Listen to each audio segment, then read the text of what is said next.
Ciao, ciao Jinsen. Selamat datang kembali di kanal YouTube saya. Pada kesempatan ini kita akan mulai membahas buku Get Smart.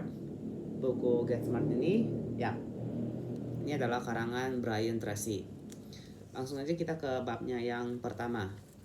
Bab yang pertama dia berbicara mengenai sudut pandang jangka panjang versus sudut pandang jangka pendek. Sebelum kita mulai, kira-kira teman-teman lebih prefer yang mana? Sudut pandang jangka panjang apa sudut pandang jangka pendek? Keep your answer in mind. Nanti kita lihat apakah teman-teman bakal ngubah jawabannya setelah di akhir video ini. Baik. Di sini dia mulai dengan mengatakan, untuk bab pertama dia awali dengan mengatakan bahwa ukuran satu-satunya dari kualitas berpikir kita adalah hasil yang kita hasilkan. Jadi kualitas berpikir kita ditentukan mostly dari hasil yang kita lakukan. Kurang lebih adalah hasil dari apa yang kita pikirkan. Kemudian kita tuangkan menjadi sebuah rencana dan kita lakukan dan kemudian berhasil. Oke. Kemudian dia katakan juga bahwa kita juga perlu yang namanya memiliki kemampuan untuk memprediksi konsekuensi yang akan terjadi pada saat kita mengambil suatu keputusan, whether it is negative consequences or positive consequences. Kita wajib memiliki skill untuk memprediksi hal tersebut. Nah, di poin ini si penulis mengajak kita untuk harus benar-benar peka ya dengan apa yang sebenarnya kita lakuin, karena kita perlu berpikir secara jangan kasih tahu dulu ya, berpikir yang baik lah istilahnya, supaya kita tahu bahwa sebenarnya tindakan yang aku ambil hari ini, keputusan yang aku ambil hari ini udah tepat atau belum.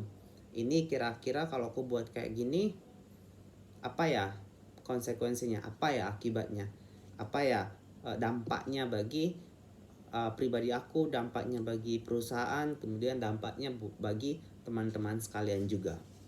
Oke. Lanjut aja kita ke subbab yang pertama dari babnya yang pertama, sudut pandang jangka panjang versus sudut pandang jangka pendek.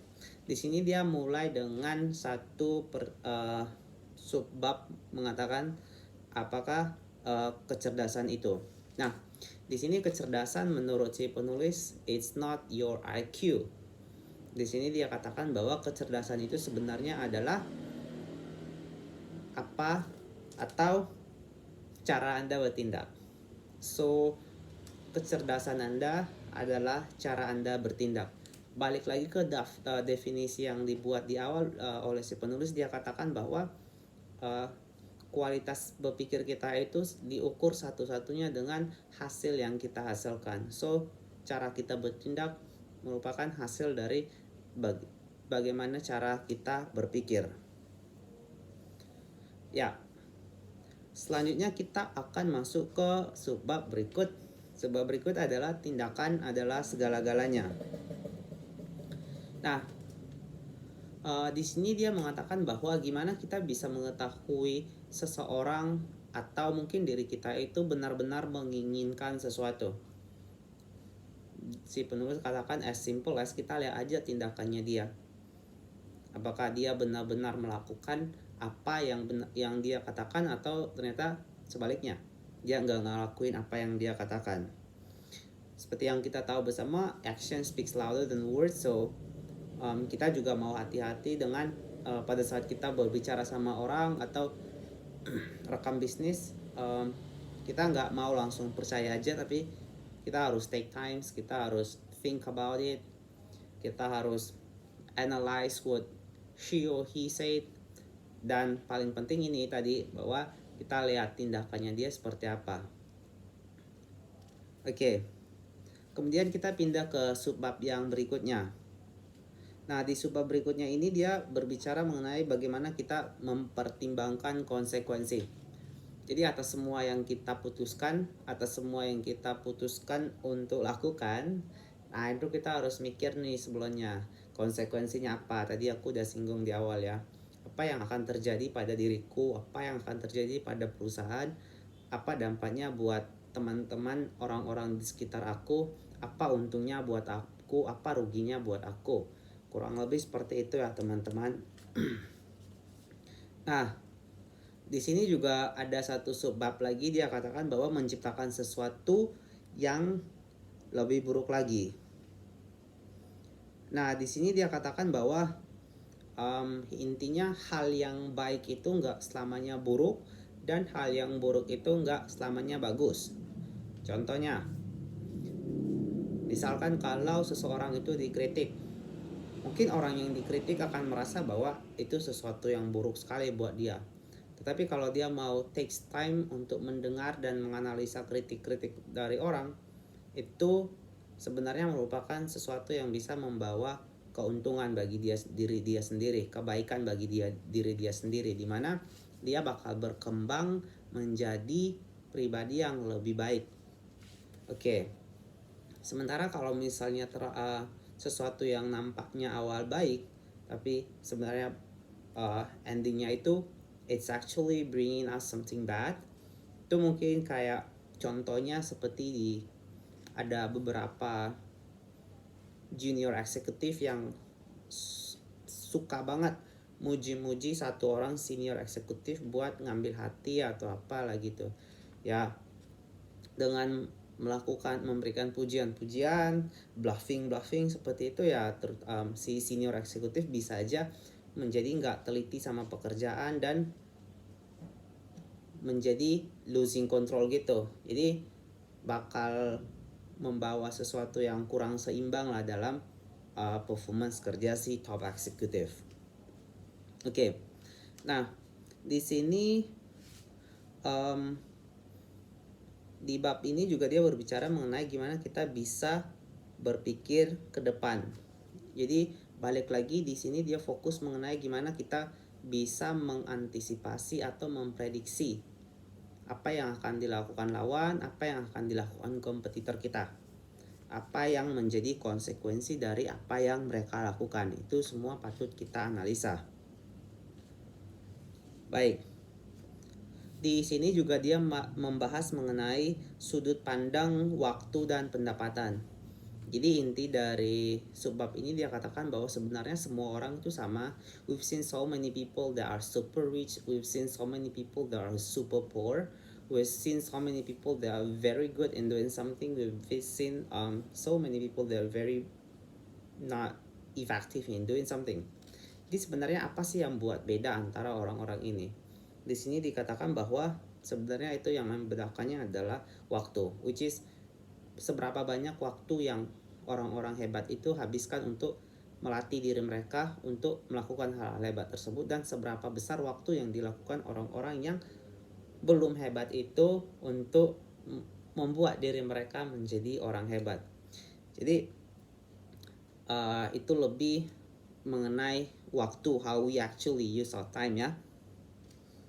Nah, di sini juga dia mau kasih tahu bahwa orang kelas atas, those who are successful, mereka tuh cenderung berpikir untuk sesuatu yang kedepannya. Jadi berfokus kepada masa depan. Waktu yang mereka pikirin tuh gimana saya 5 tahun ke depan, gimana company saya 10 tahun ke depan, gimana ya perkembangannya 5 tahun atau 10 tahun ke depan.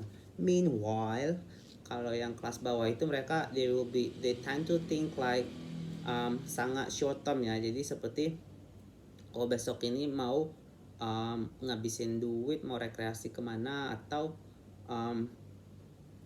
besok ini mau makan apa, stuff like that, you know, like they don't really see into the future, but they just like keep going with what life has to offer for them.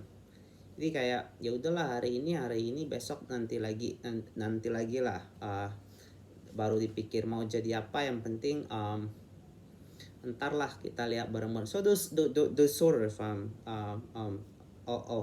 thinking that yang diklasifikasikan sebagai orang-orang kelas bawah. So intinya mereka nggak ada planning buat masa depan seperti itu. Nah, di sini juga dia ngebahas mengenai menentukan tujuan masa depan. Di sini yang aku dapat bahwa dia mau katakan bahwa kalau kita udah set tujuan, kita juga harus bertanya kepada diri kita, what kind of people we need to be in order to achieve these goals. Jadi orang seperti apa kita harus we need to be in order to achieve this goal. Jadi kita harus buat apa nih? What should we do? Kita harus belajar apa? What should we learn? What skills we need to possess? Skill apa aja yang harus kita punya? Or just ask yourself on what kind of people I need to be in order to achieve my goal. Tipe orang seperti apa saya harusnya agar saya boleh atau layak mendapatkan cita-cita saya ini. Baik. Kemudian dia katakan bahwa kita untuk kembali berpikir tentang sesuatu yang ada di masa depan. So dia minta kita untuk berpikir mengenai, ya balik lagi ya, dia berpikir untuk bagaimana mengenai masa depan kita, kayak lebih spesifik kepada goals sih. Jadi dalam beberapa di sini dia bagi ada empat area dalam hidup, ada business and career, keluarga, relasi, kesehatan keuangan, dan kemandirian finansial. Jadi di sini dia minta kita untuk melihat gimana diri kita 5 tahun atau 10 tahun ke depan dalam hal 4 hal tadi. Nah, kemudian juga di situ dia meminta kita untuk after that kita buat keputusan lah. We already know what we want to be. We already know how much we want to own or what to own in those years. Jadi kita balik lagi ke masa sekarang dan tentuin what we want to do. Kita mau ngapain? What type of person I need to be? Tipe orang seperti apa saya seharusnya supaya saya bisa mencapai tujuan-tujuan saya di 4 area yang tadi kita discuss bareng-bareng. Oke. Di sini dia katakan bahwa kita harus melatih cara berpikir jangka panjang, dan it's might be not easy for some people. Tapi di sini dia katakan bahwa yang namanya satu hal kalau dilakukan berulang-ulang itu pasti akan menjadi mudah dan akan menjadi kebiasaan. So that's a good news for everyone who is struggling with this sort of thinking. Jadi sangat bisa agar kita semua itu bisa belajar yang namanya berpikir tentang masa depan.